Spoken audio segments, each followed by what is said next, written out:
Today we're going to be going over the installation of the IDS controller in a 2023 Acura Integra. This module will save and select individual mode for you at each startup, so you don't have to.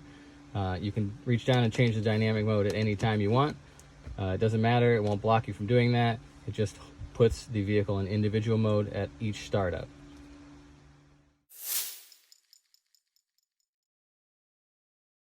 Go ahead and start it up and put the parking brake on, and then you can go ahead and shut the vehicle off. And once you shut the vehicle off, you're going to see the red brake light over on the right side. You're going to have to wait until that goes off. It's also illuminated here on your parking brake button.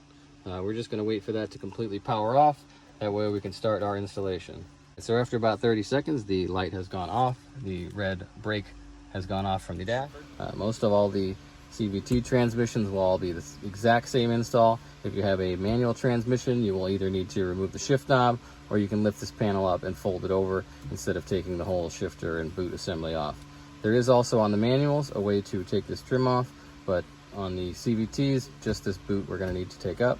First thing we need to do is take a pry tool or something similar and start popping up this gloss black panel. You can go in between the gloss black and the flatter black part. I would suggest to start from the corners over here. It's much easier to get up, and you can kind of stick your fingers underneath there and start running your fingers around here and popping this up. You can also use the pry tool at the same time to help you with that, and then just work your way around until you get to the other side. And then once you get that black panel loose, you can start to lift up on it slightly, and it will be kind of loose in the front and loose in the back. So underneath here, on your shift boot itself, the bottom side of the boot, there are two little black levers. One's here and one is right here. What you're going to need to do is push in on those and push up at the same time on both sides. And if you push your shift boot up, it will then detach from the panel here, so you can lift it up and out. And so to get this black panel off around here, we need to take this shift boot and kind of lift it up, straight up and down, and kind of leave it there for a minute. We're going to take this first. So first thing, after we get the shift boot loosened, we're going to go ahead and unplug this white connector here. There is a gray connector right here we're also going to unplug. And all these connectors have little tabs on them, and once you push the tab down, you can pull it out. Sometimes it helps to push in first and then hold the button down and then pull it out. They come out fairly easy, so it's not usually a huge issue, but if you have trouble, try pushing in first and then pulling out. There's also a clip on here, a plastic clip. You can detach this clip by using a pair of pliers to squeeze the clip tabs, or you can use your fingers. It's right here. You will need to squeeze on the sides of it to release it. So once you have that released, this panel is loose, and we're going to get back to the shift boot here. And what we're going to do is kind of take your shift boot and turn it sideways and kind of stand it almost straight up, as much as you can straight up, because you're going to need to pull this other panel up and around that shift boot. So once that clears that, you can put this over to the side.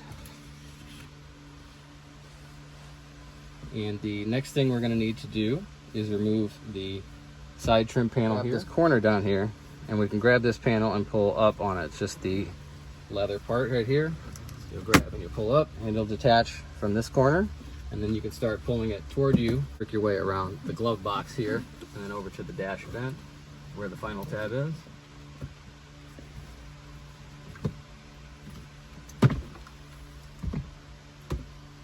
All right, so now we can set that aside as well.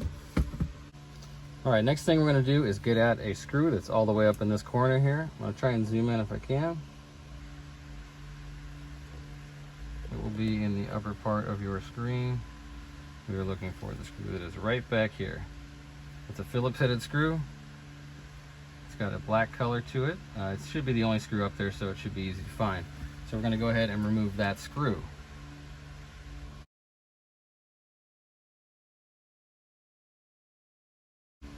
Make sure you use a magnetic screwdriver or something holding onto the screw with your finger maybe, just so you don't lose it down on the dashboard. I'm just going to put this down on the cup holder. Okay, our next step is to remove the power outlet panel here. We're going to be lifting up on the corners here, and it's going to pop up and over the shifter. First thing we need to do is move the shifter out of the way though. So we're gonna lift our shifter boot up here, and there's a white detent here, and you're gonna move that down towards you, and then you can put your car in a lower gear. And like I said before, make sure you do the parking brake first, because if not, your car will be rolling now, and that's not a good thing. So make sure you have your parking brake set when you start this. So after we have our gear shifter out of the way, we're gonna start pulling up on this panel in the corners. Just lift straight up. It will start detaching, and then you can work your way up the side here. Once you work your way up far enough, it'll start popping out towards you. What you're going to do is just go ahead and lift it up and kind of wiggle it out of the side over here. And once it detaches and comes out of the way, you can lift it up and over the shifter. You don't have to take this panel out fully. You can leave it sitting just like this. All right, so next we're going to be going after the power socket connector here. It's a black 2-pin connector. There is a tab on the bottom side, and we're going to need to push up on that while we pull this connector off. So if you want to know how it works, just take your module out of the package, and the module has the exact same connectors as this one. So it's going to be in this direction, and you're going to need to push this tab in. It will be upward and out on this vehicle.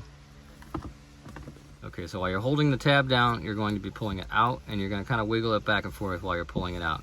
Sometimes these little guys can be on there pretty tight, so make sure you have that tab pushed all the way in. Sometimes you can hear it click and then pull and wiggle at the same time, and it should eventually work its way off. It does sometimes take a few wiggles, but it does pop off. So now that we've got our power connector, take the black connectors. This end with the two gold bronze colored prongs are going to plug into the factory wiring. It's a T-shaped, it only goes in one way, and you're going to plug it all the way in. It's not going to fit completely together. There is supposed to be a small gap there. That is going to be covered up by the strip of foam that is inside your package. This connection is definitely secure and tight. It doesn't cause any integrity issues with this gap being there, so we're just going to cover it up just to make sure nothing falls on it or touches it in any way. So you can take your foam strip out of the packaging. You can use electrical tape or whatever you feel comfortable with. We just provide this foam strip in the package for you. So you're just going to wrap it around the connection.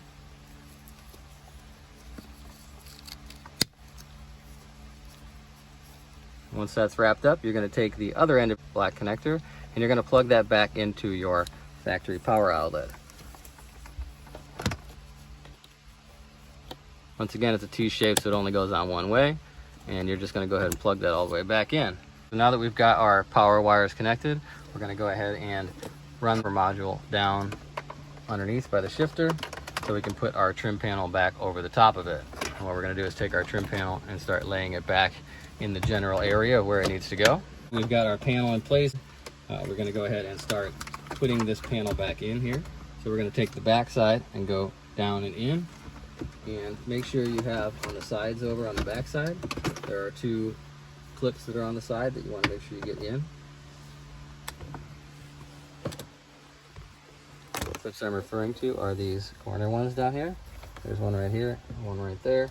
You want to make sure that these are in position before you snap this thing, because otherwise this won't snap all the way in. And there's one on both sides of that console piece. Okay, so now that your corners are in, you can go ahead and start pushing down on this slightly. There are a couple clips that need to line up in place, so don't force it. It will fall into place. Once you get each side down and the clips are sitting right where they need to be, you can then go ahead and push down around the perimeter of the panel. Make sure everything is tucked in nice, everything is clipped in all the way. So now that we got our panel back in, we're going to go ahead and put that screw back in up here. So you're going to take your screwdriver and you're going to put that screw back up in the dashboard.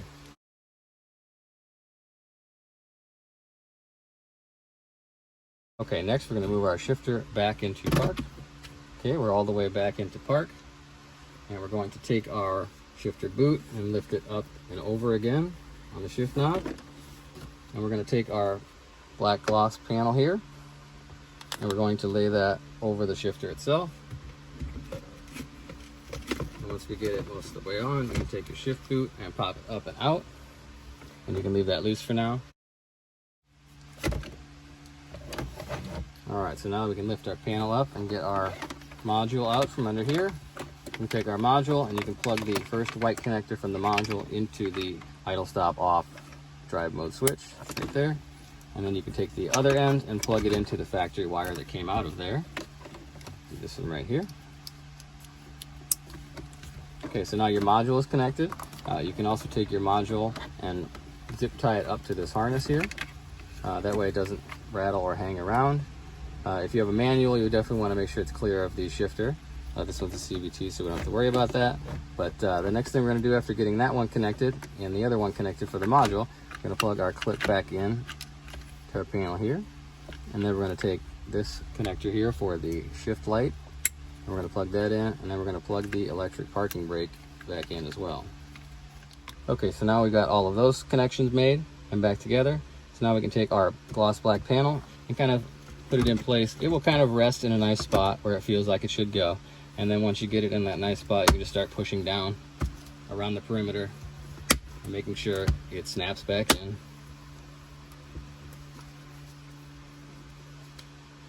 And after you get that snap back in, we can put the shift boot back in.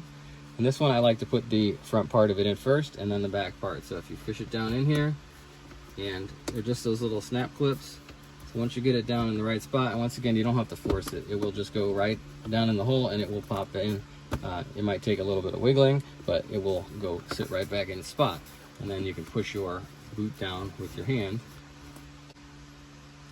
All right, so after we've got the boot installed, we can put this side trim back on here. There is a little white tab here, and we need to make sure that is inside the panel. So we're gonna kind of lightly set the panel up in the area where it needs to be. And we're gonna take your finger and push the little white tab in. We're gonna try and go in the little slot that is in the console there.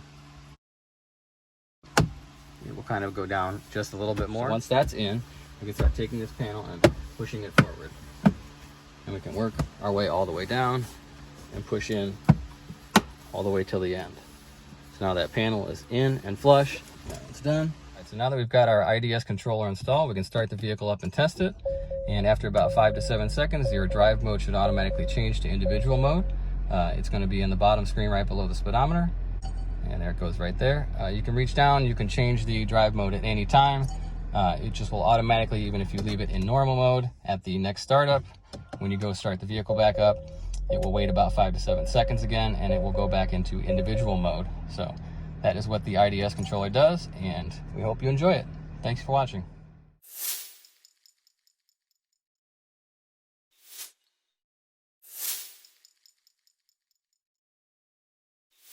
So if you didn't listen to the instructions at the beginning of the video to wait for that red light to go off, you're going to have this warning message, brake system warning message, and the brake light is going to be flashing at you. To get rid of that, you don't have to do anything other than work the parking brake back and forth a few times. So you're going to put your foot on the brake pedal, and you're going to push down, and then up, and then down, and then up, and then down, and then up, and then one last push down, and then you're going to go ahead and shut the vehicle off. The red brake light will still be flashing, but the yellow one has gone off now. So we're going to shut the vehicle off, and we're going to go ahead and restart it. And once you go ahead and restart the vehicle, both of your warning lights should now be off, and everything should be operating as normal. So you don't have to worry about anything that way.